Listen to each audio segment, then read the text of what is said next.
Hello class, today we are taking a look at understanding fraction division pictorially.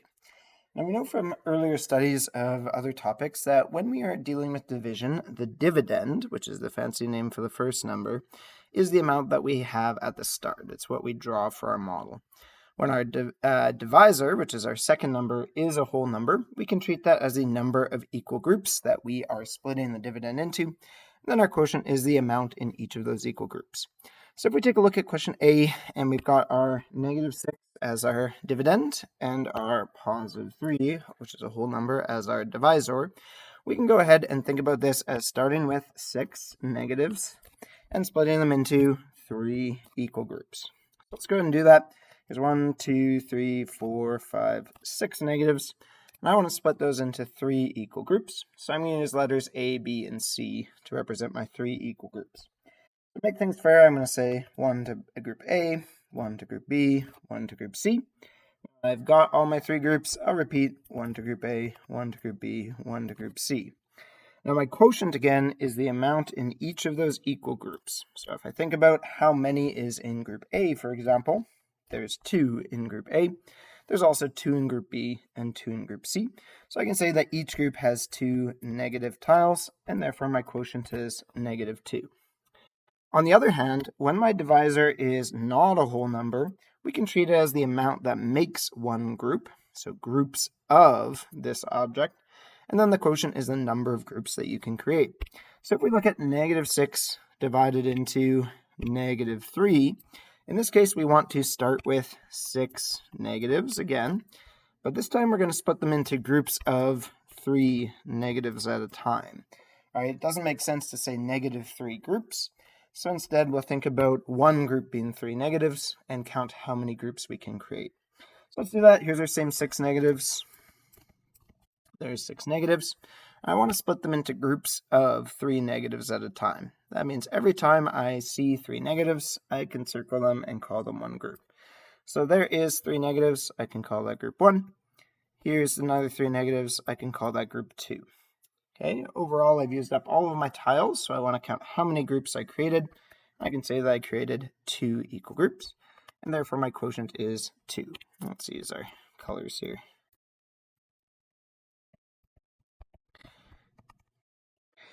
Now, if we have a fraction division problem where the second number is a whole number, we can use our first definition there, right? The number of equal groups that we're splitting into. Then our quotient is going to be the amount and what is in each of those equal groups. So let's take a look at this problem here. In this case, we're starting with our 3/5 here. Now remember, in a fraction, the 3 is the amount, and the fifths is just telling you what type. It's kind of like a positive or negative. It's what type of object are you dealing with. And we want to split those into 4 groups. So let's do that. Let's start by thinking about how would we represent 3/5 at the start. Well, 3/5 is going to be only a part of one whole. So I'm going to go ahead and outline one whole rectangle here.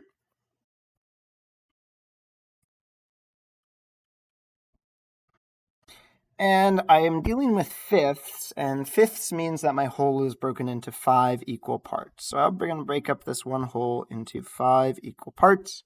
Now each of those parts is a fifth. Now how many of those do I have? Well, I have 3 of them, so let's shade in 1, 2, 3 of those fifths at the start. Lovely. Now I want to split those into 4 groups. Now 3 objects can't be put naturally into 4 groups, so instead I'm going to cut them into 4 groups. I'm going to go ahead and make 1 cut line, 2 cut lines, 3 cut lines, and those cut lines are going to make group 1, group 2, group 3, group 4. Or we could call those group A, group B, group C, group D. Okay, 4 groups. Then my quotient is what's in one of those groups. So let's think about what's in group A, for example. Well, remember that the only thing I have is the shaded part. So hopefully we can agree that we have 1, 2, 3 of those shaded pieces in group A. However, for the type of piece, we always have to think about how many pieces make one whole. And remember, our black rectangle here is one whole. So if we think about how many pieces are in this one whole, there's obviously 1, 2, 3, 4, 5, 6, 7, 8, 9, 10, 11, 12, 13, 14, 15, 16, 17, 18, 19, 20 pieces in that one whole.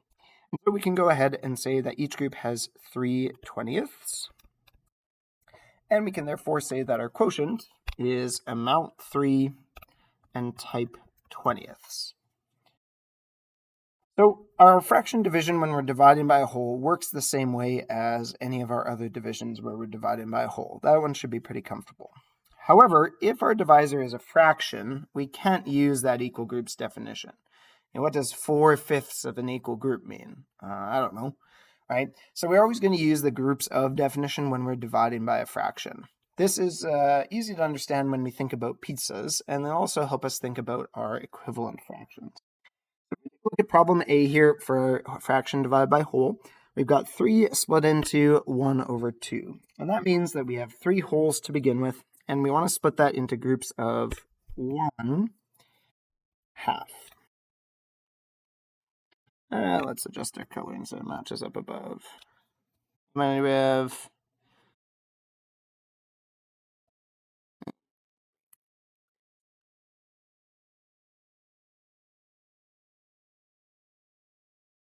If we thought about this with pizzas, we could start with 3 pizzas. Right? We have 3 whole pizzas here. And we want those to be divvied up as half of pizza. Each slice is a half of a whole. And every person is going to get one of those halves, one slice. So we had our 3 pizzas, and we know that 3 is equivalent to 6 halves, because when we split up those 3 pizzas into 6 halves, well, that's how many halves we have. Now remember that we want to split it into groups of 1/2 at a time. So this is like every person getting 1/2 of our pizza. So we can go ahead and think about, okay, here's 1/2 of a pizza. So that's one happy customer. Here's another half of a pizza. That's another happy customer. Another student fed. Another. Everybody's happy, and we've got 6 happy full bellies, and we can say that 6 people can be fed. And therefore, we can create 6 groups of 1/2 from 3 wholes. Similarly, if we think about our 4 split into 2/5, we're going to start with 4 whole pizzas. So obviously, starting with 4 whole pizzas. And we want to split that into groups of how many? 2 slices each. And what type of slice do we want? Our slices need to be fifths. And so we'll divide up our pizzas into 5 slices. Okay. Now, when we take a look at our diagram, we can see we've done that. We had our 4 whole pizzas here. And instead of thinking about those as 4 whole pizzas, I've cut them up into fifths. Now, since I want to make groups of 2 fifths, to make a happy customer, I need to give them 2 slices of pizza at the pizza party. So when I see 2 slices or 2 fifths, I can call that one person or one group. So there's 1, 2, 3, 4, 5, 6, 7, 8, let's say, 9, 10 happy customers. Okay, 10 students got their full 2 slices, and each of those slices is a fifth of a pizza. So how many groups of 2 fifths can be created from our 4 wholes? We can create 10 full groups. And we can say that the quotient here is 10, and the quotient over here was. Now, if you think about a pizza party, is it possible that as we're divvying out this pizza to students, there is somebody who doesn't get their full serving of pizza? There's not enough slices to completely fulfill the number of slices they're supposed to get. And of course there is. So let's take a look at problem C. We're starting with 2 wholes, and we want to start, therefore, with 2 pizzas. So that's what we got in our drawing. And each of those is going to be cut into what type of slices? Well, we want to split it up into groups of fifths again. So we'll cut each of those pizzas into 5 slices to make fifths. Okay. Now, we want to split it up into groups of 3 fifths at a time. And so we want to go ahead and think about, 3/5 at a time. And so each person is going to get 3 slices when each slice is a fifth. Let's take a look at doing that. We're going to go ahead and take our 2 whole pizzas, which of course is the same as 10/5. And let's go ahead and try to think about how many groups of 3 slices at a time can we create. So there's a group of 3. That's a happy student.